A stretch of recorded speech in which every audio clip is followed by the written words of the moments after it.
Topic ચાલુ કરીએ હાઇપોસાયક્લોઇડ બરાબર.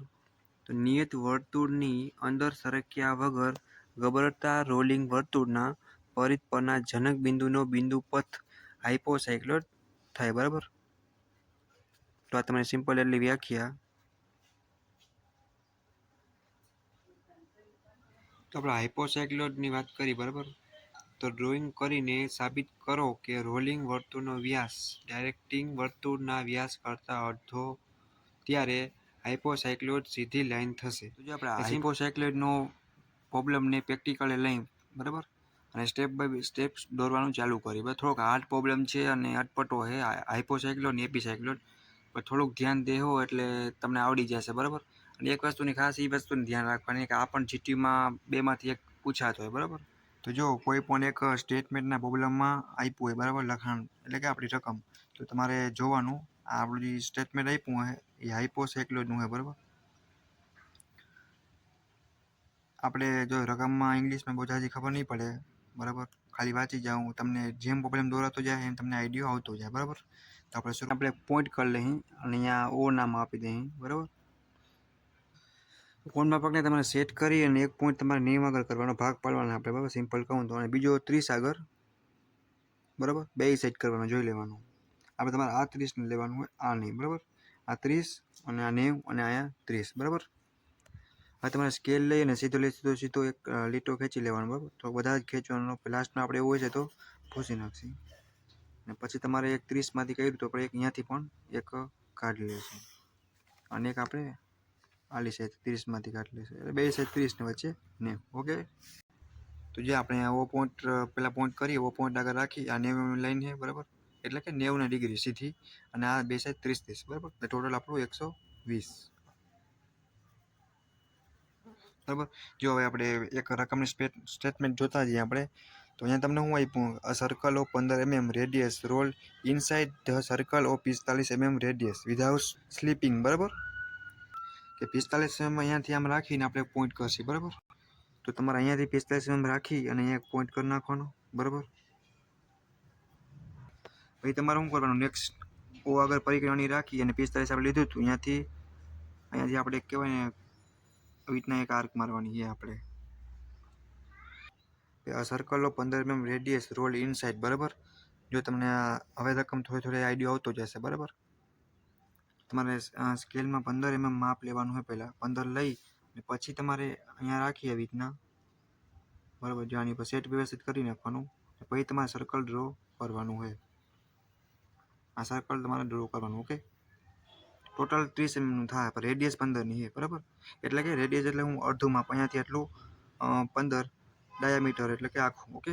ભાઈ તમારે શું કરવાનું છે કે જે અહીંયાથી તમારે એક પેરેલલ આંટુ પર સીધી તમારે રોલર સ્કેલ યુઝ કરવાનું તમારે અને સીધી એક લાઈન અહીંયાથી આમ ખેંચી લેવાની બરાબર. લાઈન ખેંચી પછી કોણ માપકનો યુઝ કરવાનો. કોણ માપકને તમારે કંઈક આવી રીતના રાખવાનું આમ વ્યવસ્થિત સેટ થઈ જાય. એક લાઈન 90 ડિગ્રી આલી સાઈડ આપણે 45 લેવાની, જો 40 આ 50 વચ્ચે 45 બરાબર. આ તમારું 45 છે બે વચ્ચેનું 40 અને આલી સાઈડ તમારે સેમ આ 40 આ 50 40 વચ્ચેનું માપ 45 બરાબર. તો ઘાટું પોઈન્ટ કરવાનું એટલે વ્યવસ્થિત દેખાય ને ભાઈ તમારી લાઈને જોડી દેવાની છે સિમ્પલ, બીજું કાંઈ નથી કરવાનું. આલી સાઈડથી સીધી બરાબર. અને જો 12 ભાગ નથી પાડવાની એક વસ્તુની ખાસ, તો આપણે 30 ને 60 રાખીને કરી નાખે ઓકે. પછી તમારે આપણે આછી લાઈન થઈ ગઈ તે પણ ઘાટી કરી નાખશે, તમારું પ્રોપર કામ પૂરું ઓકે. નેક્સ્ટ ટાઈમ તમારે 0 આ 1 2 3 આ 4 5 6 અને 7 ઓકે. અને છેલ્લું તમારું આ ઓ એટલે 0 ની બાજુમાં આપણું 8 ઓ નહીં બટ 0 ઓકે. પછી તમારે કોણ માપકની વ્યવસ્થા અહીંયા ઓ આગળ આપણે સેટ કરી અને 15 ડિગ્રી જગ્યા રાખવાની આપણે. જો અહીંયાથી આ 10 આ 15 એક લીટો, પછી આ 10 ને પાછો 120 એટલે પાછા 15 120 પાછું તમારે અહીંયા જો 35 એટલે 135 આ 3 પોઈન્ટ થઈ ગયા. આ જગ્યા વધશે પાછી 15ની બરાબર. 10 ને 15 એક પોઈન્ટ તો ઘાટું કરવાનું. આ 10 ને 15 એટલે પાછું 60 અથવા 120 બરાબર. અને 10 ને પછી પાછું 15 એટલે આપણા 3 ભાગ ઓટોમેટિક પડી જાય. અને પછી તમારે જે આ પોઈન્ટ મળ્યા હોય ત્યાં તમારે સીધે લીટા ઉપર ખેંચી જવાના બરાબર. આ સર્કલ બારે આપણે અત્યારે નથી કાઢતા બટ નીકળી જાય તો કંઈ વાંધો નથી, લાસ્ટમાં ભૂસી નાખવાનું ઓકે. રફ કરી નાખવાના. સેમ આલી સાઈડ આપણે કરી લેશું બરાબર. પછી તમારે જો આપણે આ પોઈન્ટ લઈ લઈ એ સેટ 3ની અંદર પણ નહીં જાય અને સેટ કટોકટી એટલે કે બાજુમાંથી સિમ્પલ બાજુમાંથી પસાર થશે. અને પછી લાસ્ટ આપણું રહેશે ને એ તમારે સાચું છે ખોટું હોય આમાં પણ એક ટીક વપરાઈ જાય અને પણ જવાબ પણ આવી જાય. એટલે કે લાઈન પણ થઈ છે ને ટચ પણ થવું જોઈએ બરાબર. હવે તમારે અહીંયા પરિગણની રાખીને જે આપણે અહીંયા કામ કરીએ આપણે ઓ પોઈન્ટ જ દઈ દઈએ, ઓ દઈ દઈએ બરાબર આવો. અને પછી આવો આગળથી આપણે પરિગણની રાખી અને એક આર ક્યાં લગી જશે એ કે અહીંયા લગી. ઓકે, એ થઈ જાય પછી તમારે કંઈક નામ આપવાના છે. હું બોલપેનથી આપું એટલે તમને થોડુંક દેખાય બરાબર.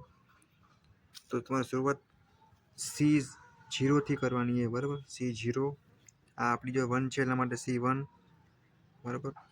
એની બાજુમાં આવશે C, આ 2 છે એટલે 2, પછી C3, પછી આમ જો અહીંયા 3 આ સર્કલનું પછી યાદ નહીં રાખવાનું બરાબર. આ C4, આ C5, C6, આ C7 બરાબર. હવે તમે ઓ આગળથી રાખી અને એક એક વસ્તુ લઈ જવાની. જો આપણે 1 અને 7 એ એકમાંથી પસાર થશે બરાબર. વ્યવસ્થિત તમારે જોવાનું અને એ લાઈન સીધી લઈ જવાની અહીંયા લાગી બરાબર. હવે તમારે બીજી એક ખાસ વસ્તુ 2 અને 6 માંથી પસાર થશે બરાબર. જો તમને 2 માંથી નીકળે તો તમારે આન્સર સાચો હોય છે. ઓકે બરાબર. અહીંયા તમારે પરિકરણની પ્રોપર આવી જોઈએ. પછી તમારે 6 અને 2 એ 2 માંથી ભેગી નીકળશે. પછી આપણે કઈ બચી હવે 5 અને 3. તો જો 5 અને 3 પણ સાથે તો તમે જોઈ શકો એક્યુરેસી તમને ઝૂમ કરીને બતાવું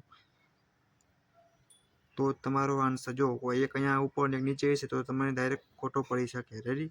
અહીંયા ઓ આગળ રાખીને છેલ્લી આપણે 5 આગળથી પણ એક ચાપ લાસ્ટ બાકી રહે એ પણ આપણે લઈ લેશું બરાબર. એટલે એ પણ અહીંયા મળી જશે. તો આમ કરતું કરતું તમારે કરવાનું કેટલું હતું કે 7 ને 1 માંથી પસાર થઈને ચાપ અહીંયા લગી, 6 અને 2 માંથી પસાર જો અહીંયા પસાર થઈ એટલે અહીંયાથી પણ નીકળે ને આગળના ઉપર 5 એટલે 3 અને 4 ની 4 ને આપણે આ તો ઓટોમેટિક પહેલા હતું. ઓકે ટોટલ તો C0 આગળથી રાખી અને અહીંયા 0 લગીને માપ. પછી તમારે અહીંયા C1 અહીંયા નહીં બટ અહીંયા રાખીને એક ચાપ મારવાની. નલકને મારશે આપણે એટલે ખરાબ ના લાગે બરાબર. પછી આપણે ડગાયા વગર 2 આગળ ચાપ આગળ C2 રાખી અહીંયા સાવ પ્રોપર બાજુમાં નહીં આવે એવું ના સમજતા જગ્યા રહી ખોટું એવું નથી. C2 આગળથી રાખી અને સજામણી એક ચાપ. પછી આપણે શું કરશું C3 આગળ રાખી અને એક ચાપ અહીંયા બરાબર. C4 આગળ રાખી અને સીધી એક 90ની જે લાઈન સીધી છે એક એમાં બરાબર. C5 આગળ રાખી અને એક ચપજો આડી સાઈડ મારવાની છે 6 આગળ બરાબર. એટલે કે હેઠે 6 આગળ રાખીને પછી એક ચાપ એક સાઈડ અહીંયા આવશે. 7 આગળ રાખીને એક લાસ્ટ ચાપ અહીંયા આવશે સેટ બરાબર. અને જે લાસ્ટ પોઈન્ટ છે આપણો એક ચાપ અહીંયા એટલે 2 પોઈન્ટ તમને અહીંયા મળી ગયા છે. એક આપણો અટલેક મળ્યો બરાબર, એક આપણો અટલેક મળ્યો અને એક આપણે આ એક 0 આગળ એક અહીંયા એક આ ચાપ આગળ બરાબર અને એક આપણે અહીંયા માર્યો. એક પોઈન્ટ આપણે અહીંયા 0 આગળ બરાબર. જ્યાં પોઈન્ટ મળ્યા અહીંયા આપણે ઘાટું ટપકું કરી નાખશે એટલે આપણે થોડુંક આઈડિયા આવે બરાબર ક્યાં ક્યાં પોઈન્ટ મળ્યા. રેડી.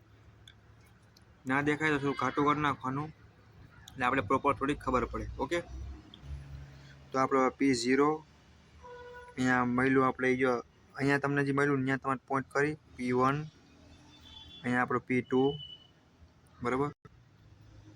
આ આપણો P3 અહીંયા મળશે આપણો P4 અહીંયા મળ્યું આપણું P5 અહીંયા મળ્યું આપણું P6 અહીંયા P7 અને લાસ્ટમાં P8 બરાબર. તો જ્યાં જ્યાં પોઈન્ટ મળ્યા અહીંયા તો ઘાટા વધારે કરી નાખશે. તમે પ્રોપર જરીક જોજો મેથડને બરાબર. કેમ કે અહીંયા થોડુંક આપણે નાનકડું હોય અને તમને બતાવવા માટે બોલપેનથી થોડુંક ઘાટું કરવું તો કદાચ 1 mm આમથી આમ થઈ જાય. તમારે પ્રોપર પરીક્ષામાં જોવાનું હોય બરાબર. અહીંયા માર્ક્સ મળશે. અહીંયા તમને સમજાવવા માટે કરું હું તો કદાચ એડજસ્ટ કરજો. ઓકે હવે તમે જો અહીંયા આપણે ગોળાઈ છે તો ફેન્સ કરવા આપણે અત્યારે બારે કાઢી અને વ્યવસ્થિત એડજસ્ટ કરશું બરાબર. કે આપણે પોઈન્ટ જેટલા પોઈન્ટ મળે એટલું એડજસ્ટ કરવાનું. જેટલા મળશે એટલે આપણે પહેલાં લેશું. જો પહેલાં અહીંયા આપણે એટલા મળે તો આપણે અહીંયા ગોળાઈ વળશે બરાબર. એ વસ્તુને ખાસ ધ્યાન રાખવાની છે. તો ઘાટું જ કરવું તો બતાવવા માટે આ પણ પોઈન્ટ મળી જાય આપણે. પછી આડી સાઈડ વ્યવસ્થિત જો પાછી ગોળાઈ આવશે બરાબર તો આડી સાઈડ એડજસ્ટ થોડુંક કરી અને પછી તમે આ પોઈન્ટમાં પસાર કરશો અને એનાથી પાછું તમારે વ્યવસ્થિત ગોળાઈ આપણું ઘાટું થઈ ગયું તમને બતાવવા ગયા એમાં બરાબર. તો તમને અહીંયાથી એક આવા પ્રકારની ગોળાઈ મળશે આપણે હાઇપોસાયક્લોઇડની અંદર બરાબર. તમારે પ્રોપર માપ દઈ અને કરવાનું છે. આપણે અહીંયા એક પોઈન્ટ મળ્યો છે બરાબર, અને તો ઘાટું થઈ ગયું એના કારણે તમને પ્રોપર નહીં દેખાતું હોય. તમારે પ્રોપર મેથડને શીખવાની છે.